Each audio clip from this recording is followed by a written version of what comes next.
Roma Wines presents Suspense.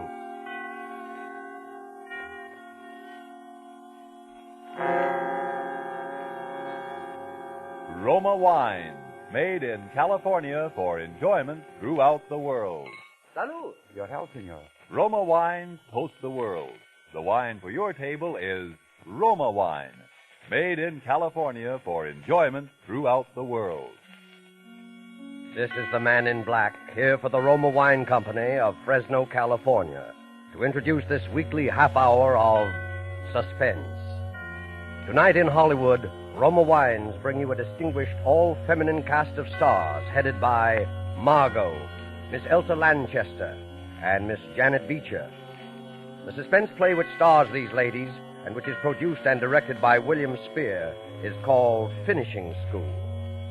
Despite the absence of male participants in Ethel Lena White's story, we can promise you there is nothing dainty about the proceedings. And so, with Finishing School, and with the performances, in the order of their appearance, of Margot as Caroline Watts, of Janet Beecher as Melody, and of Elsa Lanchester as Dean Sterling, Roma Wines again hope to keep you in suspense.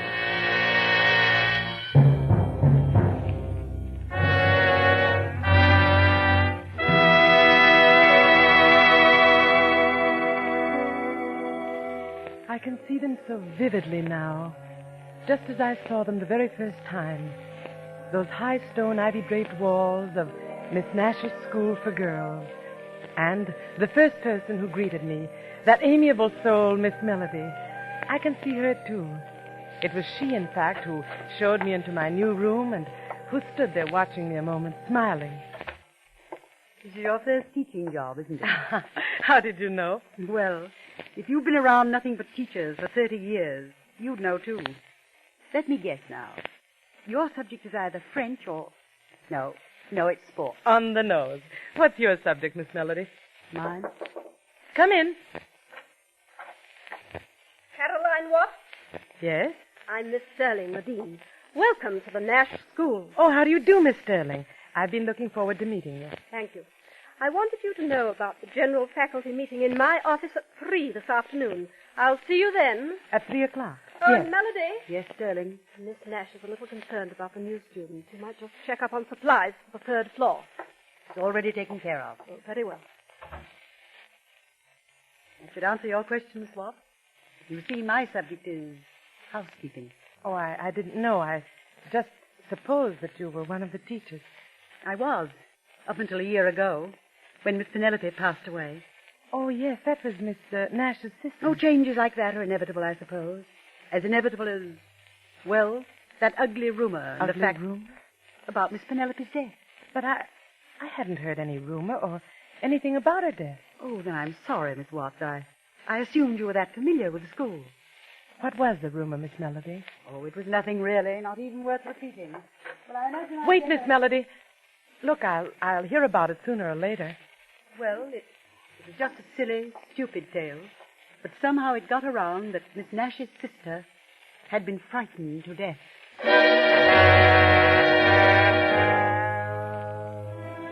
This, then, was Caroline Watts' introduction to the Nash Institution, a place which future events proved to be, with a vengeance, a finishing school.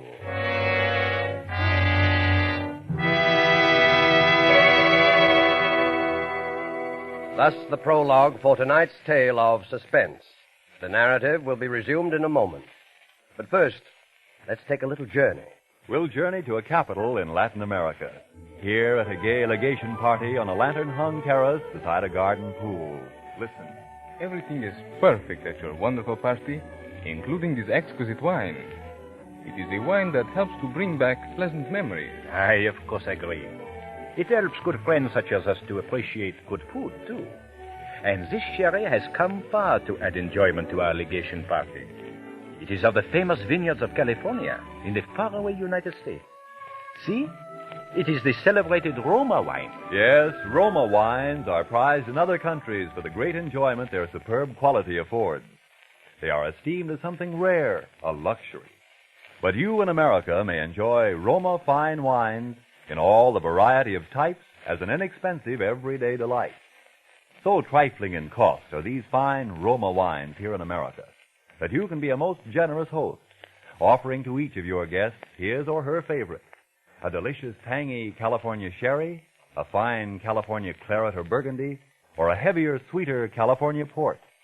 You'll be delighted to learn from your dealer at what small cost you can get an assortment of several types, permitting you now to boast of your private wine cellar. Ask for Roma, R-O-M-A, America's largest selling wines.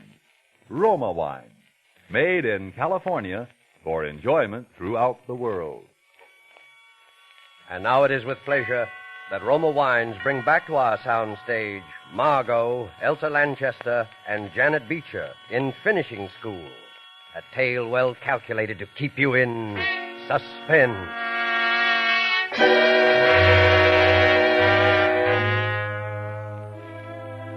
Frightened to death. Miss Nash's sister. Well, if I had known then what I know now, I would have been able to judge with real accuracy the importance of Miss Melody's remark. But the excitement of my first classes left little room for other thoughts. A week or so later, out on the athletic field, one of my students, Flora Nash, the niece of the owner, became quite ill. I sent her to the infirmary, but within 10 minutes she had returned.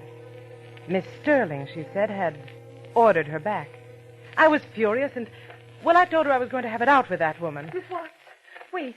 I know it isn't my place to say this, but please, for your own sake, don't antagonize Sterling. Oh, now, really? I tell you, I know what I'm talking about. Listen, you know Miss Melody, don't you? Of course. Miss Watts, she practically started this school with my two aunts. When Miss Penelope died, everybody thought she'd move up to take her place. But she didn't. Somehow or other, Sterling saw to it she was left with the job of housekeeper. Miss Watts, don't have any trouble with that woman. Please. Oh, all right, Flora. I'll go see Miss Nash. Oh, no. Why, Flora, Miss Nash is your own aunt. But Sterling would find out.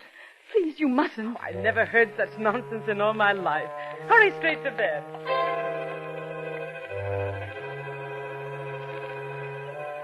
I went to the top floor of my building and entered the small waiting room of Miss Nash's quarters. It was empty, but just opposite was the door to the private apartment, almost halfway open, and I walked over to it, ready to announce myself. Then I stopped, dead still. Penelope. For it was then that I heard Are you there, Miss Sterling's Penelope? voice. We're almost in touch. Yes, I hear her now. Very faint, but nearer. Nearer. It was an incredible sight. Miss Penelope. Seated at a table wholly unlike the elderly but austere white-haired lady I'd seen before was Miss Nash. Her eyes were closed, and swaying gently, she seemed utterly transfixed as she listened to Dean Sterling's low murmur. We're here, Miss Penelope. We're waiting. Yes. Speak to her, Miss Nash. Speak to her now. Oh, all right. Can you hear us, Penelope? Miss Sterling says you have predicted some tragic accident for another of our loved ones. And then Sterling turned toward me. What are you doing here? I'm sorry. I wanted to speak This is with not Miss the Nash. time or the place for that. What is it? Miss what?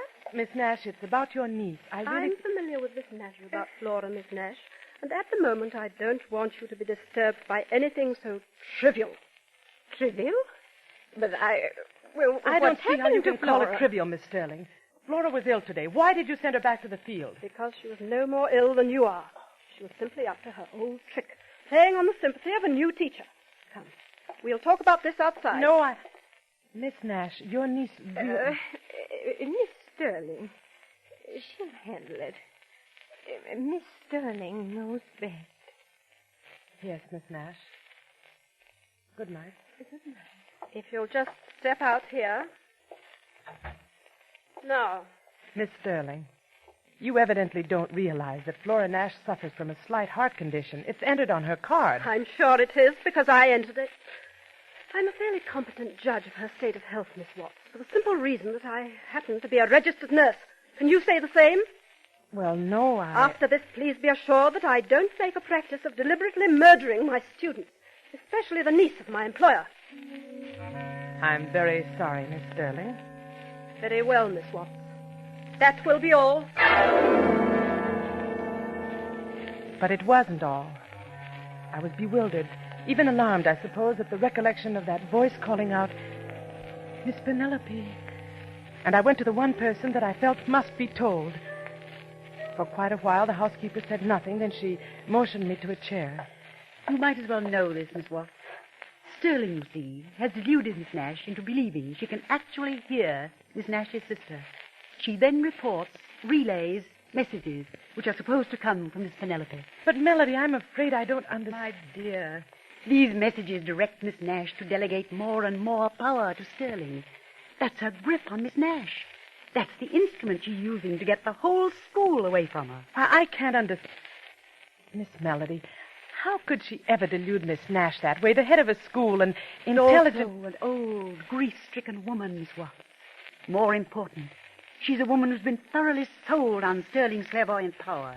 You see, Sterling's made quite a number of predictions, and always they've come true. They've come true? Because she makes them come true. Miss Watts, there's a reason why I've told you this. I have the feeling that rather soon there'll be another prediction, and somehow, some way, it mustn't be allowed to come true. I want your help. Miss Melody, what could we do? Yes? Sterling. What? I'm perfectly aware that you regard me as a very ominous creature, a sort of Lady Macbeth. No doubt your special charge, Flora Nash, shares the same view. So, bring her along when you come to my cottage tonight. Your cottage? Yes, there'll be some other girls. I'm having a little party. Well, I hadn't... What's the matter? Don't you want to? What? Oh, yes. Yes, of course I do, Miss Sterling. I'd love to come, thank you. Good. And you can come too, Melody. 8 o'clock sharp.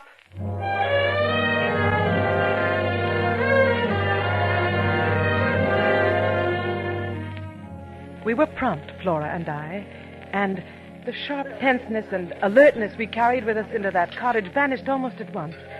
To my surprise, I discovered that when Sterling chose to be, she was one of the most compellingly charming women in the world. And that night, she chose to be. Flora, since you're the one student in the whole pack of teachers, we'll make you the guest of honor. Now, what would you like to do? Gee, I don't know, Miss Sterling. Anything, I guess. Have you any ideas, Miss Watts? Well, we can always play cards. That, of course, is exactly why we shouldn't. Sterling, I've got it. What? Remember last spring, that seance you gave us? Oh, no. No, I don't think so, Helen. In the first place, I haven't picked up a single new trick. Oh, that's all right. It'll all be new to Watts and Flora. Come on, give them a chance to see you demonstrate your real powers. Yes. All right, then. Oh, no, I'd rather not. Flora, you're not scared, are you? A little, maybe. Don't be. It's all in fun, like watching card tricks. Need any help in here? Oh, thank you. Yes, we'll use this large table. Come on, Flora, you stick with me. All right, Miss Watts. So presently, in a room quite dark, we ranged ourselves about a large bare table, at the very head of which sat the dean. And then, for several long moments, there was quiet, broken at last Yes. by the low drone of Sterling's voice. Yes. I hear you. Yes. Yes. But you must announce your presence. Let us know you're here. Speak louder. Louder. Your name is Coleman. Miss Watts, Coleman Nash. that's my great uncle. And you're trying to warn? To warn?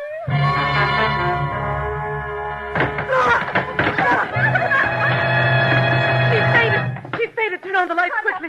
It's her heart. Get the doctor quick. Call him somebody. The phone's in the bedroom. And Helen. Yes? I want some digitalis. You'll find it in the medicine chest in the infirmary. Here are the keys and hurry. I'll be right back, Sterling. Here, Watts. Here, let's pick her up. We'll put her on the sofa. That's it. Must have been frightened. Yes. Frightened nearly to death. There. Miss Sterling, you did this deliberately. Deliberately? You knew that girl's heart condition. Why, what? You can't anticipate a thing like that. I was simply going to tease her, warn her not to fake any more illnesses. Yes, well, you see how she's faking this one. You planned this, Miss Sterling. The party, having her here, finding out her uncle's name. I happen to know her uncle's name. It was a joke, a game. Everybody knows that. A game? She's coming to. You tell these women it was a game, but will you tell that to Miss Nash? Don't know what you're saying. Oh, yes, she does. You'll show Miss Nash the proof of another successful prediction. Melody. You'll have her completely at your mercy. Flora's the only remaining heir to the school. The only person who stands in your way. Caroline, don't leave. Oh, it's all right, Flora. I'm only going to get my coat. We'll be right back. Please, don't worry about a thing. Come along, Miss Melody.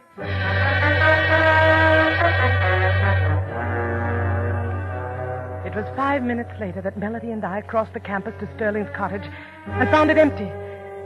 We learned that the doctor had arrived, had prescribed for Flora, and ordered her to the infirmary. Sterling alone was left in charge of the girl. That's where Melody and I found her, directly before Flora's room at the infirmary. We wasted no time. Literally, we pushed her aside and hurried into Flora. Can't you see she's asleep? The doctor gave her something to make her sleep. Is that what this is? What? This bottle on the nightstand. You can see from the label what it is. Digitalis. A heart stimulant, Miss Melody. And not, oddly enough, a deadly poison. The doctor left it here, and it's been given to Flora every 2 hours. Now, will you please be good enough to leave? Yes, I'll leave, but I shan't go far. I expect to stay very close to this girl until she's safely under someone else's care. You're completely mad, aren't you? That's an odd remark, Sterling, coming from you.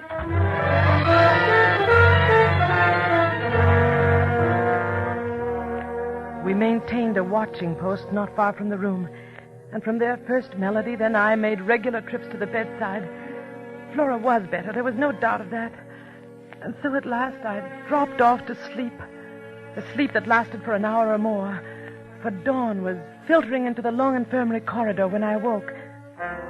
Suddenly, Melody was shaking me. Caroline, Huh? it's happened. What are you saying? Caroline, it's happened.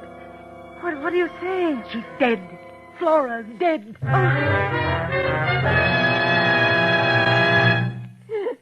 Oh, Sterling, just tell us what happened. It was only a few minutes ago. It was time for her medicine, and I went over to wake her up for it. Her heart, it had just stopped beating. The medicine?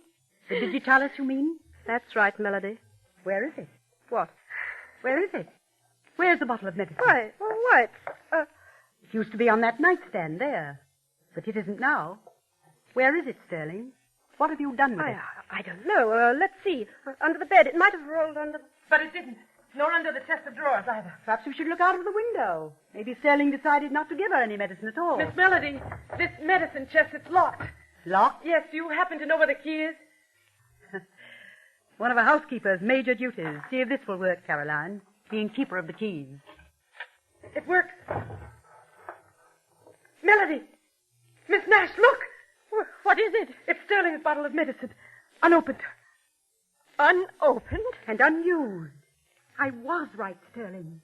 You just sat there and watched her die. That's not true. Helen, you saw me give Flora some medicine early tonight, right after the doctor left. Helen, you remember that, don't you? It looked like a different bottle, Sterling. A different bottle, yes. And I can guess what was in it. A sleeping draught. That's what you gave her, Sterling. You knew that even a slight overdose would stop a weakened heart. All right, Sterling. We found one bottle. The one that would have saved Flora's life. Where's the one that took it? You should know that, Melody. What?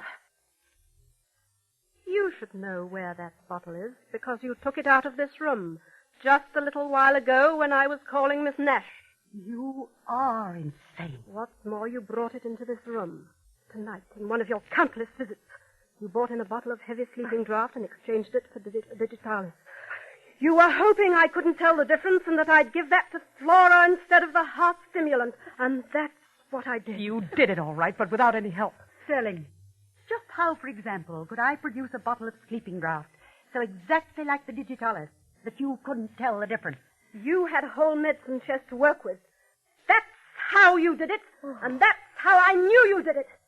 Helen? Yes, darling. I know what you're thinking. It just came to me. Go on. When we were at the cottage, when you sent me over here for the bottle of digitalis. That's it. And there wasn't any. There wasn't any in that chest. Of course not. Sterling didn't put it there until tonight. Well, that's not the point, Melody.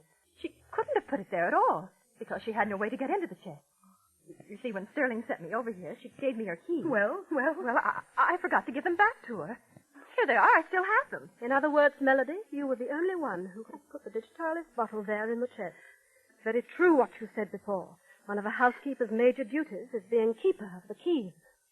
Miss Melody, that isn't true, is it? Miss Melody, it isn't true. Oh, no, of course it isn't. Don't listen to them, Caroline. No, Caroline, don't listen to us. Listen to Melody. Let her keep drugging you with lies until you see everything she wants you to see and hear everything she wants you to hear. That's what she did to Flora, you know. She flooded that poor girl's imagination with absolute terror. And then she killed her. I didn't kill her. Why should I? Why would I want to? Why? So you could get Flora out of your way. So you could accuse me of killing her and get me out of your way, too. And you could have a clear path to Miss Nash. Well, Melody, your plan backfired. You're not getting me out of the school. Helen, what? Go phone the police. I'll never leave. Do you hear that? I'll never leave. Never.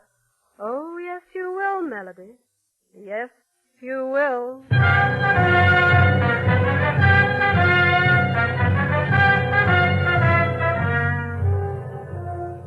And Sterling was right, too. For within the month, Melody was an inmate of a quite different kind of institution than the Nash School. Life settled down then into a state of normalcy that lasted through the rest of the year. Lasted, in fact, up to just 4 hours ago, when I was crossing the grounds toward the main gate. All of the teachers had gone into town, and I was on my way to join them. When I saw it there on the grass, a tiny object, glistening dully in the late afternoon sun. What made me pick it up, I don't know. But when I did, it was as though a rocket exploded in my brain. It was a small empty bottle, and its label bore the slightly faded letters of the word digitalis. Then in the next instant... Find something? Sterling! Yes, I found something, Sterling. This bottle labeled digitalis. You know, I bet anything in the world a good chemist can find traces of a sleeping drug in it. You mean? Then you found it. Melody's bottle. Melody's bottle? My guess is that Melody's bottle, as you put it, never will be found because it never existed except in your mind. What? I picked this bottle up right here, Sterling, right where I'm standing, just 3 feet from the trash bin behind your cottage. That was careless of me, wasn't it? You used this bottle. You used it to get Flora Nash out of your way, to kill her and make good on your warning. You're taking it to the police, I suppose. I want to see if they can find your fingerprints on it, Sterling. Yes, I'm going to take it to the police as fast as I can get there. Certainly, Watson. And the best of luck.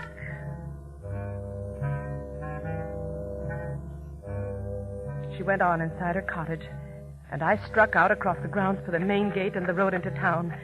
I reached the gate just in time to hear the school caretaker clang it shut. Miss Sterling, he explained, had just telephoned the order. An early closing hour. I remembered the service driveway then, the other passageway through those high stone walls which encompass the grounds, and I found that it, too, was locked. I was a prisoner. And then it was right then that the solution came to me. I should have thought of it before. Miss Nash herself was in those grounds, right on the top floor of my own building. I would take the bottle to her. I would show her the proof. I flew up the stairs, down the corridor, entered her small waiting room, and then stopped. Just beyond me, through the open doorway of the darkened street, was Sterling and Miss Nash. Another tragedy before this school year ends. That's the warning I hear. A warning? From Flora, did you say? From my niece? From your niece. Oh. She says there will be more tragedy. Oh, no. Before this school year ends. Tragedy. Oh. For one more woman here.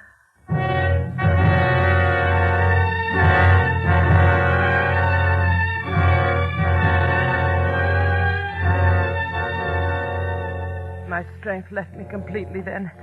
I don't know whether I fainted or not or how I got back to my room. But I'm here in it now. And it is just 10 minutes before midnight. 10 minutes before this school year ends. My door is locked. She has locked it from the outside. But now that door is going to open. And she's coming in. What? What are you going to do with it? This revolver. I'm going to use it to fulfill a prediction. Oh, please, don't, please. Laura made a prediction to Miss Nash tonight. No. Laura made it through me. Do you understand that? Laura made it.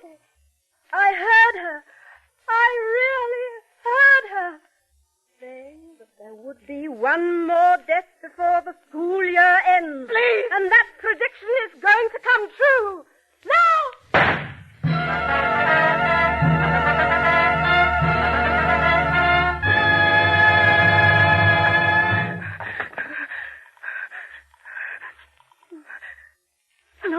Hello, the police station. You'd better send someone over to the Nash school right away. There's been somebody's shot herself dead. And please tell Miss Melody that she'll be out soon.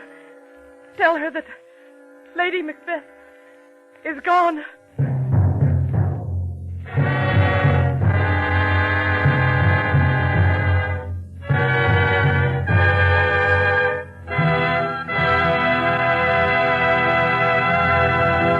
And so closes Finishing School, starring Margot, Elsa Lanchester, and Janet Beecher. Tonight's tale of Suspense.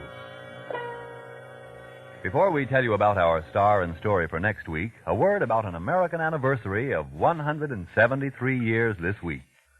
Still standing in California is a little winery founded in 1771. Settlers from foreign countries discovered early that California vineyards were among the world's finest. That in the rare combination of climate and soil which produces perfect wine grapes, California surpasses some of the most famous Old World vineyards. Take Roma California sherry or port. They are magnificent wines, truly delightful. Yet, like all Roma wines, priced astonishingly low, because you pay no duty, no costly shipping charges. Toast the new year with Roma wines, America's largest selling wine. And let us hope that next New Year's we'll all be together, our sons and daughters, our husbands and fathers, in a world at peace. We help make this more certain with the war bonds and stamps we buy.